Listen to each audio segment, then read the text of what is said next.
waxaan maanta marti nooga barnaamijka dulqaad media TV agaasimaha hogta ganacsiga Soomaaliyeed Cabdi Abshir Doore ku soo dhawaad barnaamijka mudane Cabdi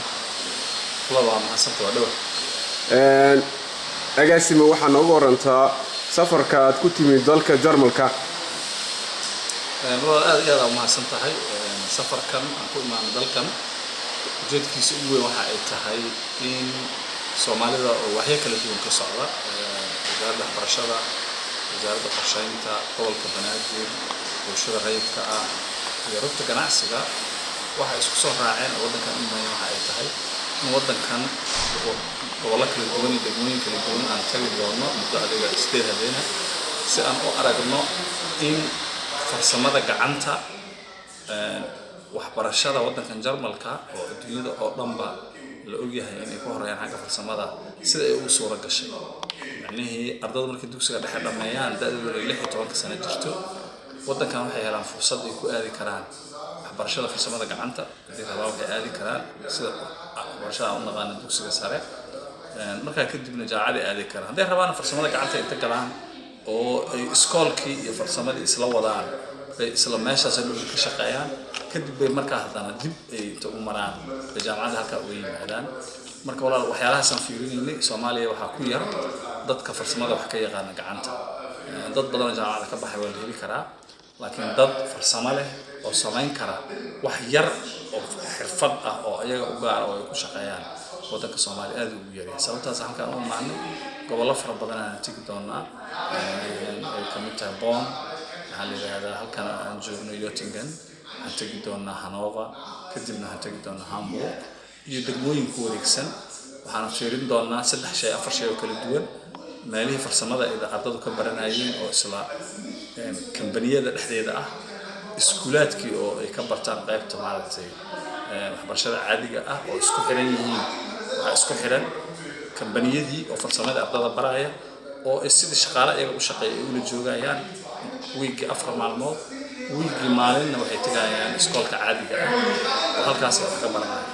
kadib bay 3 sano markay hawshaas wadaan ayaa qofku ku soo baxaa qof farsamadina yaqaan theory-gina qayb xoog leh ka yaqaan sida badan qofka 8 isla meeshaas ka shaqeeyana shaqo ka helaan inta kalena suuqa shaqada u baahan waana sidaas sida lagu soo saaray dad fara badan oo dhalinyaro ah oo farsamo gacan yaqaan wadankan hawshaas baan u imaanay waxaan isla maamula wasaaradda waxbarashada wadankan rugta ganacsiga wadankan ilaahay uu ku roon yahay kambaniyada hawshaas ayagu u diyaar ah oo dhalinyaradaas ay ka shaqeeyaan meeshooda waa mushaaric siin doonaan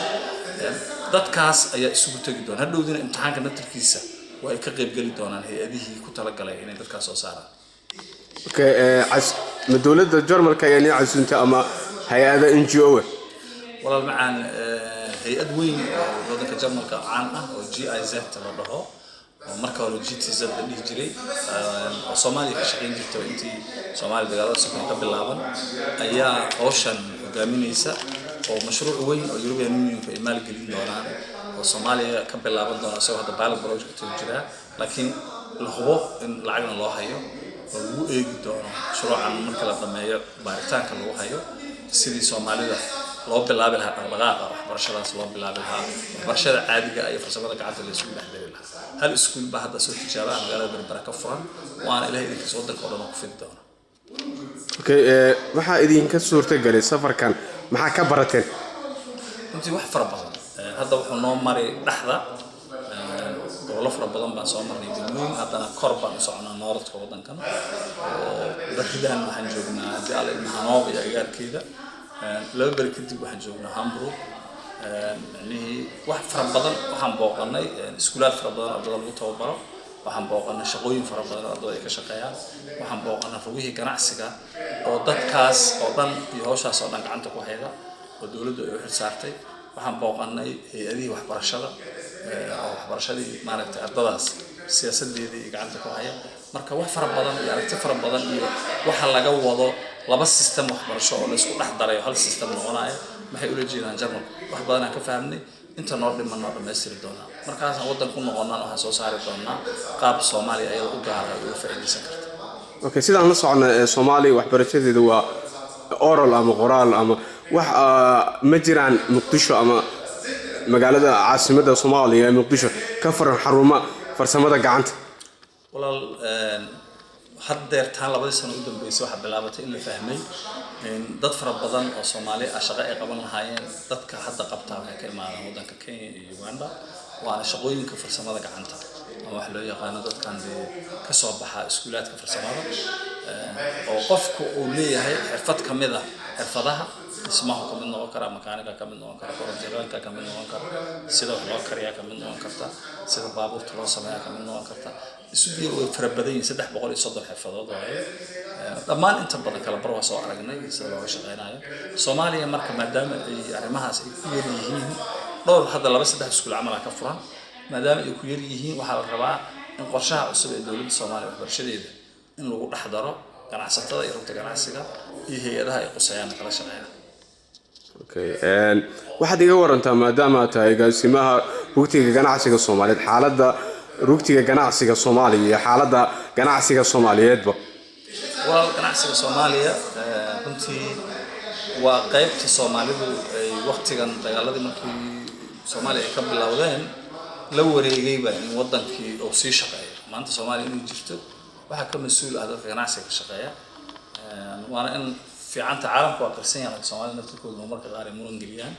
waxaad arki kartaa Soomaaliya isgaarsiinteeda shaqeynaysa Soomaaliya diyaaradaheeda shaqeynaya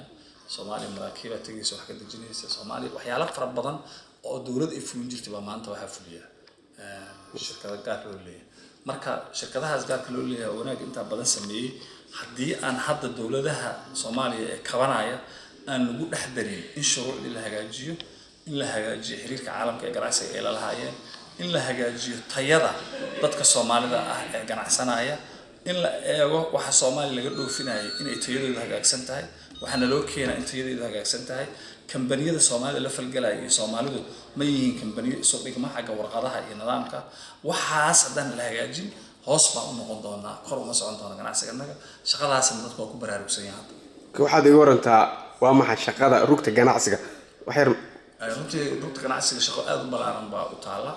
maanta aan booqanay rugta ganacsiga ee gobolkan waxa way qaabka u shaqeeyno waa standard caalami ah aad ma kala duwana way ku xiran tahay kaliya way aragnimada iyo hadba tayada dadka ku shaqeynaya dhaqaalaha ay haysatay Soomaaliya marka rugteeda ganacsiga hadda waxay shaqeynaysaa muddo 10 sano camal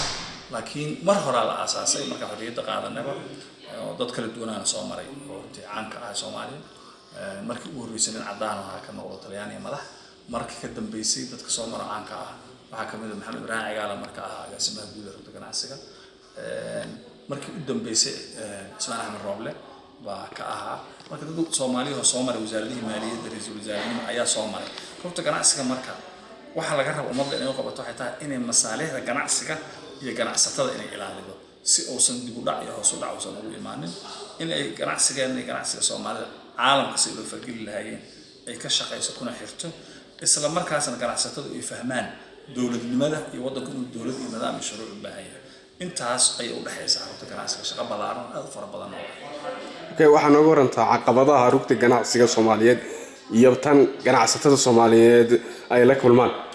runtii caqabadaha waaweyn baa haysta Soomaaliya guud ahaan gaar ahaan ganacsiga kama maarmo dawlad xoog leh oo maamulkeedu shaqeynayo sharciga maartay ay kala dambeyn ay ka jirto hay'adihi shuruucda fulinaya ay jiraan wixii lagu heshiiyo cidii ka baxda meel loogu dacwoodo ay leedahay Soomaaliya macnaheedu maanta waxa soo dhan nooma diyaarsana waxaan kala noo diyaarsanayn oo ganacsigu ka maarmin wadankuna uu aad u baahan yahay ganacsigu wuxuu u baahan yahay jidad iyo aad u ku roon yahay wax infrastructure xoog leh oo ku shaqeeyo u baahan yahay wax badeecadaadu maanta markay dhaqaalo meesha hadii aad Kismaayo saacadii tagaysa taqaan hadii aad Hargeysa saacada tagaysa taqaan maanta Soomaaliya halkaas ma gaarsiisan uma diyaarsana waxaana maanta aan isleeyahay wadan aan lahayn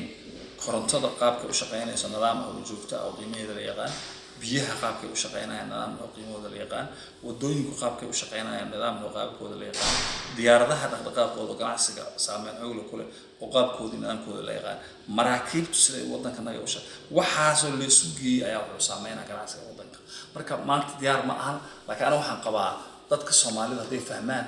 way ku filan yihiin kambaniyada Soomaalida shaqooyinka fahmiyaan ay fuliyaan dawladuna waxaas ay u sameeydo siyaasad iyo sharci iyo nidaam iyo kala dambeyn aan xanibaynin in ganacsiga horumaro isla markaasna dowladnimada sabab u noqdo. Okay, maxaad kula dardaarminayd dadka ganacsatada Soomaaliyeed iyo wadanka timid Soomaalida ku nool labadaba? runtii wadankan aan imid Jarmalka wadan hore u aqaanay wadankan arday baan waxaan ka ahaa muddo hadda waqti dheer laga joogo dhowr iyo 80 ilaa 92 waa dalkan joogay kadib hadda ay ugu horeyso runtii aan ku soo noqday mar iyo laba aan soo booqdo waliba 3 bari joogay waa jiraan laakiin hadda ayaan runtii waqtiga ugu dheer aan joogi doonaa 9 maalmood dadka Soomaalida wadankan degan iyo de waqtiga aan joogo farqi weyn baa u dhaxay waqtiga aan joogay dad aad u yar Soomaalida deganay maantana waxaan maqlaa in Hanover iyo Kassel iyo Soomaali ku manaan dhaafay ay degan yihiin sharcina ay haystaan dadka Soomaalida marka waxa la iska rabaa haddaad wadankan deganaato 20 sano Soomaali mid maan doonti adigoo jawaabka lacag ku wada